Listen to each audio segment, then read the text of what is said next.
Before we get into the episode, I am thrilled to announce that the EntreMD Business School is open for enrollment. The EntreMD Business School is the only school of its kind for physicians who want to build 6, 7, and multiple 7-figure businesses. Over the last 2 years, we have had hundreds of doctors go through the school with unbelievable results. Some of them run brands, some of them run private practices, some of them are coaches, some have other kinds of service-based businesses or product-based businesses. And we've had people come in and cross the 6-figure milestone, cross the 7-figure milestone, cross the multiple 7-figure milestone.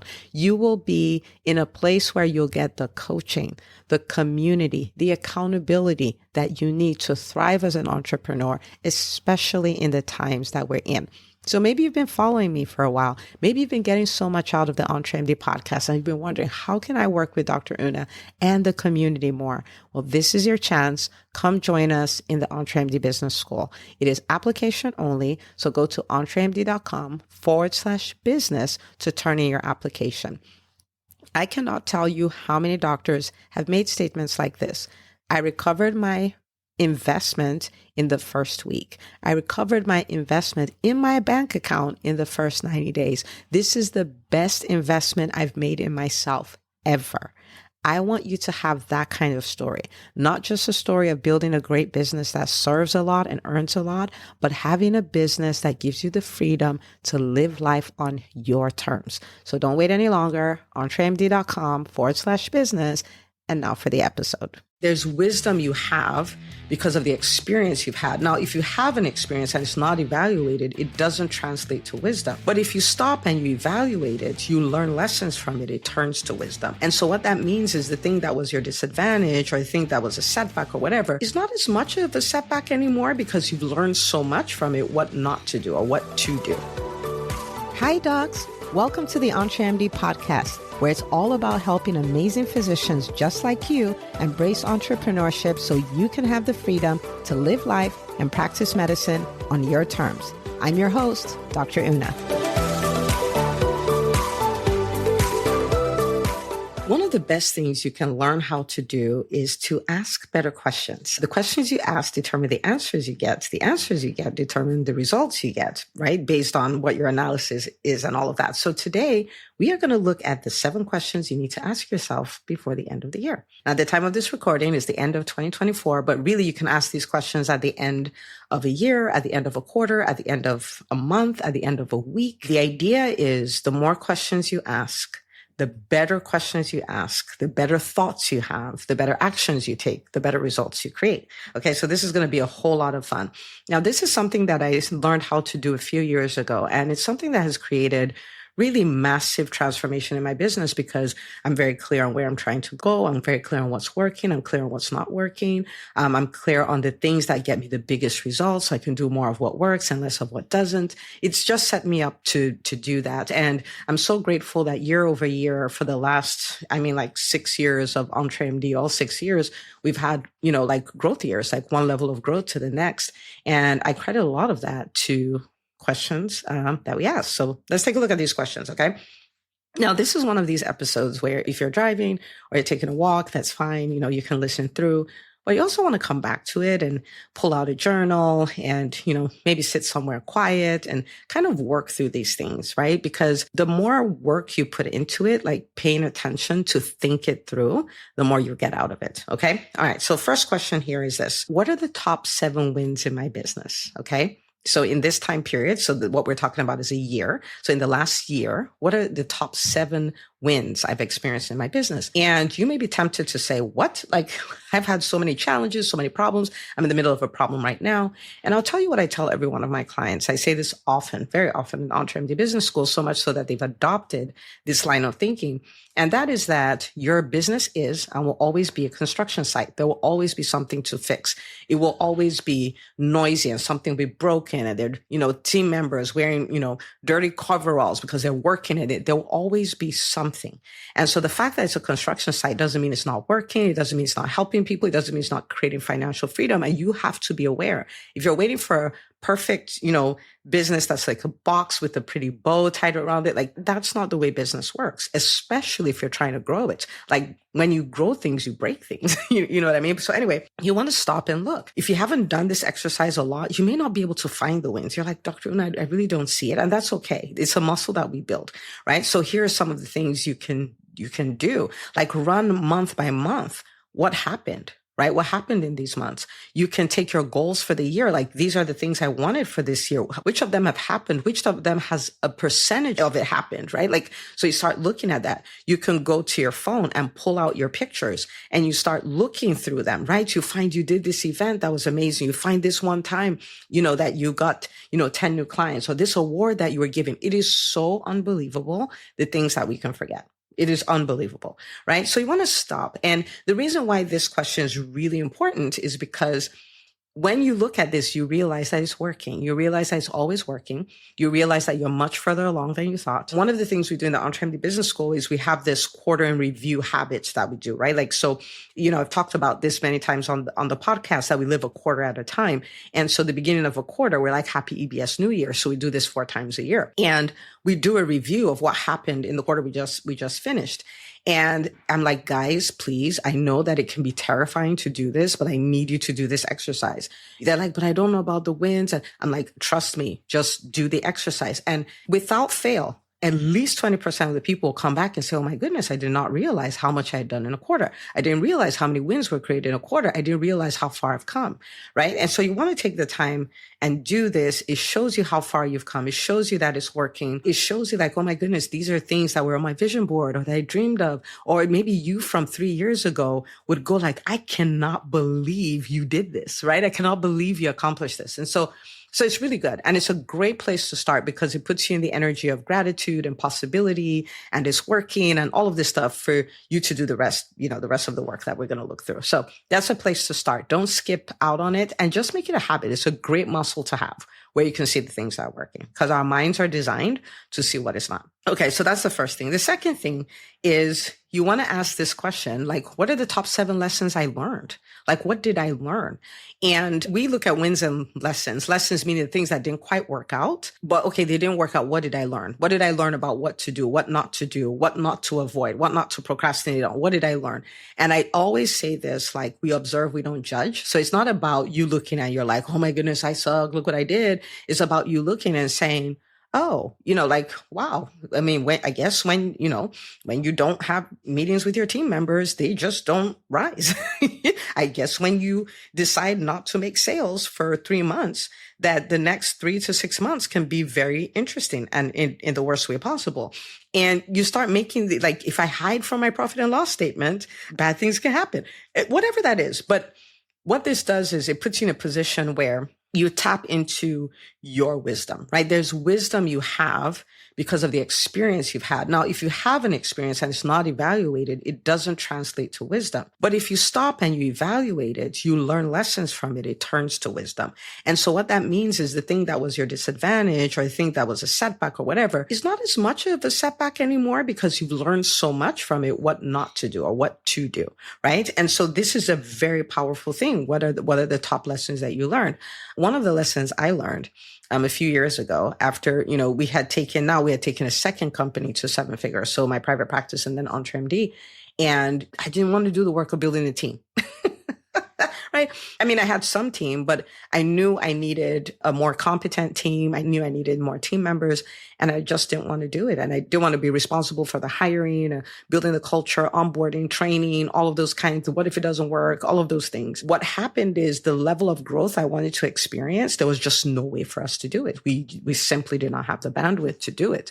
And so one of the big lessons I learned was, the people with the companies with the best teams win. And the price for multiplied impact and the price for more freedom is more team, both in volume and in quality. So that was a powerful lesson that I learned. And then the following year, I went all in on learning how to do that. And I have such a phenomenal team, but that's because I tapped into my wisdom, right? Okay. One of the lessons I learned This year has been a very good year for me. It is a year where, as a company, we put so much effort into serving the clients we have at a much higher level. So much like, we changed our onboarding process. We really did tweak the curriculum that we had. We introduced different kind of call types. We went all out with our events and all of that, like to serve them at the highest level. We worked on our workshops. So this is now to the people outside of, the general EntreMD community. And we worked on delivering those at the highest level. We even tweaked them, introduced 2 new workshops, and that was, super powerful. We see what is happening in the private practice space and how dangerous it is. Like for every private practice that goes out of business, you're talking of thousands of displaced patients. Right. And so, helping private practices thrive is a national thing. Like we're solving a national problem.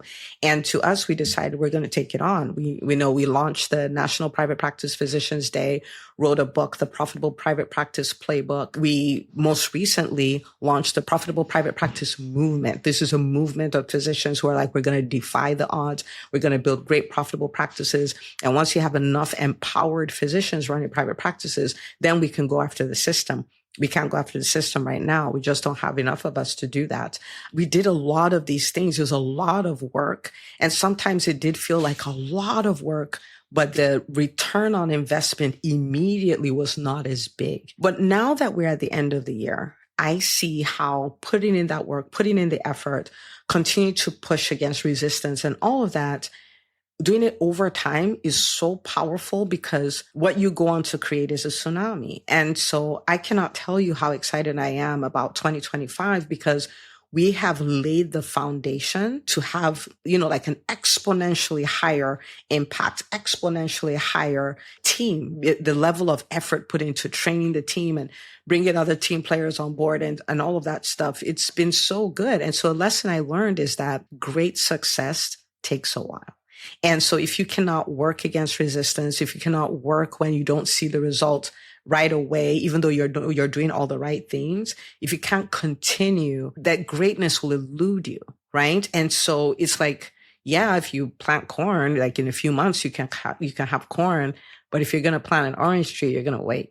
You know what I mean? And so that's a powerful lesson that I learned. And the reason why that's powerful is because when that time comes again, next year, chances are we're not going to be launching a whole lot of new things. We're going to be optimizing what we have because we've laid this really good foundation. But the next time I know that, okay, we're going to make another like quantum leap, I understand that what follows it after that is almost like chaos in a way. It's almost like chaos. Things that worked will start breaking and you have to rebuild systems. You have to rework your team. You have to do all of these things, but I'll recognize the pattern, right? It's the same as during the pandemic. During the pandemic, it's very interesting. When I think about it, I'm like, we launched the EntreMD Business School in 2020, like right smack in the middle of the pandemic. And I'm like, what was I thinking? I don't know how much I was thinking, but what was driving me was the fact that, there was so much uncertainty. People didn't know what to do. People had already shut down their, I'll shut down my practice for 3 or 4 weeks for this thing to blow over. And people were so scared. And I remember just coming and shouting from the rooftops, like, we're going to thrive. Like, we're going to be exempt from this. We're going to move forward against the resistance and all of those things. So the drive was to help.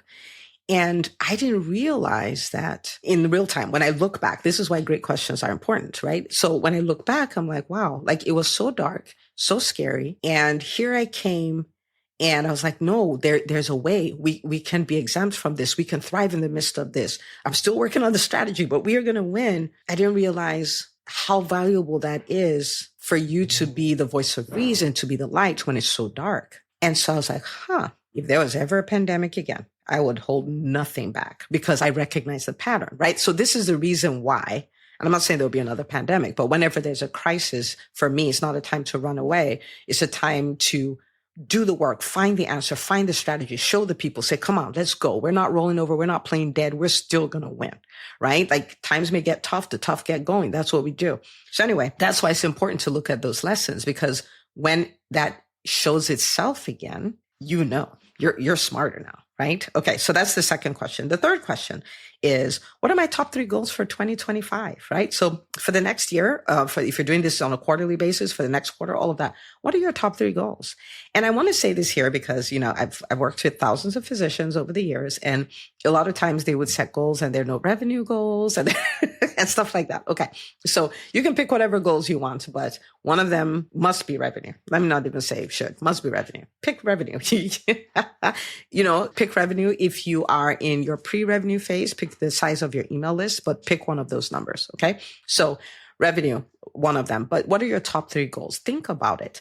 And, I'll give you a sub question under that. When you're done writing whatever those 3 things are, deciding on them, ask yourself, okay, so let's say it's a year, December 31st, 2025. If all I accomplished in my business were these 3 things, how excited would I be on a scale of 1 to 10? If it's not a 10, you haven't actually owned what you really want, right? And so you tweak that and tweak that and tweak that till you get to a 10 because you know what you really want, okay? And go after it. And sometimes people are like, but what if I don't get it? So what? You don't have it now. The thing is, decide on what it is, reverse engineer it to see what you need to do that to the best of your capability, and let the chips fall where they may. Right? So anyway, what are my top business goals for 2025? And you don't want to walk into a new season not knowing where you want to go, right? You don't know where you want to go. You don't know how to get there. That's like going to a new city and just waking up in the morning and driving. You don't know anywhere from anywhere. You're not really going to go anywhere significant, right? You're going to move. You're going to have a lot of action, but chances are you're not going to get the result you want. Okay. So what are they, right? Question number 4. This is a very powerful question to ask. Now, when you have those goals and you have a revenue goal, the question you want to ask is, the revenue I'm creating in my business now, where is 80% of that revenue coming from? Okay, where's 80% of the revenue coming from? Chances are it's only from 20% of the things you're doing, or one product you're offering, or, the specific activity, whatever it is. Where is that revenue coming from? The reason for that is, if you're not aware of the activity that is driving most of your revenue, you can find a shiny object and get rid of that. And I cannot tell you how many businesses have crashed that way, because they don't understand the things that are making the business work and they stop doing them. So you want to know, what are the things that create 80% of my revenue? What are the things I'm doing that are creating them? So you can do more of what works and less of what doesn't. This is a very, very, very powerful question. Now, this is, for the most part, is not I think. The answer is not an I think kind of answer. You're actually looking at the data. Right? Actually, so say you're a coach and you're like, 80% of my clients come when I host this monthly masterclass that I'm doing. Okay. So the question then becomes, how do we optimize that masterclass? Do we need to do it more frequently? Say if you're doing it once a quarter or twice a year, do we need to do it more frequently? How do we get more people into it? Because the more people you get into it, the more people would convert. Do I need to learn to become better at delivering, better at doing my pitch? Does my voice change? And do I feel weird and all of that when I make a pitch? Okay, how do I become comfortable with that? So you can optimize and make what is working better. Your private practice, and you've looked and you're like, most of my people are coming from referral sources. And that's amazing. Okay, good. Of all the referral sources, what are the top 3 referral sources, right? And so those are the people you stay in contact with, you build relationships with, you take gifts to the office, you do all of that because 80% of your revenue is coming from there. Like, you want to know what that is. This is a powerful, powerful question. Okay. You must understand it. So sometimes I would talk to people and we're trying to troubleshoot their businesses, and they're like, my patient visits have stalled and all of those things. And I start digging. And one of the questions I ask, okay, so historically, where has 80% of your revenue come from? Oh, it's come from referral sources, or it's come from ads, or it's come from whatever. Okay, great. So tell me what you're doing there now. Oh, you know what? We got busy, so I stopped. I'm like, yeah, that is exactly, this is not complicated. Just reinstall what was working. Okay. So that's a very powerful question. Question number 5. Now, question number 5 is, if I want the goals, so those top 3 goals that I decided for 2025, what is the new 20% I must embrace? Now, let me explain what I mean by 20%. Okay. So this is off of the Pareto principle that 20% of your activities create 80% of your results, right?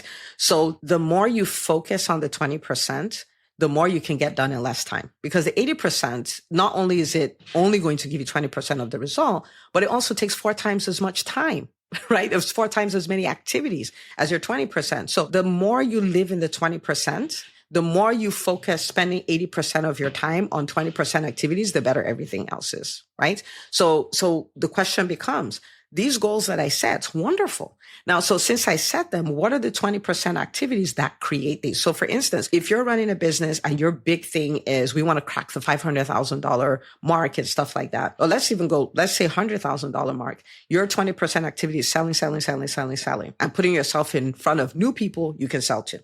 That's it. I mean, that's not it, but those are 1 and 2 for sure. The closer you get to 7 figures, multiple 7 figures, then yes, you still have to have the selling done. You still have to have the brand stuff going on, but team now becomes an important thing because you're approaching the end of your bandwidth. And if you do not bring team on board, you cannot expand your impact. Chances are you get burned out. Chances are you start sabotaging your own growth because more growth means more work, which means more burnout. Right? Do you see, so what is that 20% activity? What is the thing that you need to focus on? Maybe you have a business and sometimes, how to find the 20% is what's your opportunity that's low hanging opportunity that's right there. And so maybe for you have a great business, you have no referral sources. It's not something you've looked at all, but it's always a game changer for a business. And you're like, wow, I need to embrace that. I have some hangups around that. I need to work through that. I need to get some wisdom, some knowledge about how to do that, knowing that when I bring this in, it changes my business. Do you see what I'm saying? So the 20% puts you in a place where you become very strategic, you become very intentional, you start doing less things, but with the less things you're doing, you start getting more results. It is magical. Your 20% is a magical neighborhood. Okay, so you want to be there. Question number 6. If I want those goals, what are the 80% activities I must get off my plate? So deciding on the 20% is great, but the 80%, we also have to decide on that. And so maybe you're spending way too long on your social media because you're the one doing everything and you're making all the graphics and all of that stuff. Maybe you're spending too much time collaborating to get times on your calendar when you could get a VA to do that. Look for those things. What are the things that need to come off my plate? For many of you, especially for those of you who are running homes, you have kids and stuff like that, your 80% may not even be something in the business. Your biggest 80% may be things at home that you're still doing. And so your stretch thing at work and your stretch thing at home, you're doing the laundry, you're doing all the cooking, you're doing all the cleaning, you're the only one who cares for the babies and all of that stuff. It's time to then say, this is part of my 80%. I need to get help so I can delegate some of this stuff. Some of us, we don't even need to get help. There are people who are begging to help us, but we have this complex that we can do it all ourselves. And I just want to invite you to say yes to the people who are offering to help you anyway, right? So what is the 80%? This is very powerful because this is the deal. The gravitational pull of your formal self is so strong that if you don't take the time to think about this and make decisions, you'll find yourself where you're like, me 2.0 and all of that stuff. And you show up and you act exactly the same as you always have because that's your default. For you to create a pattern interrupt, you have to think and you have to make decisions. Okay. Now, the 7th thing, super powerful, is who's my next critical hire? Right? So this is where my business is now. This is where we're going. Who's the next person I need to bring on my team, right? Who's the next person I need to bring on my team to turn everything around and take us to the next level?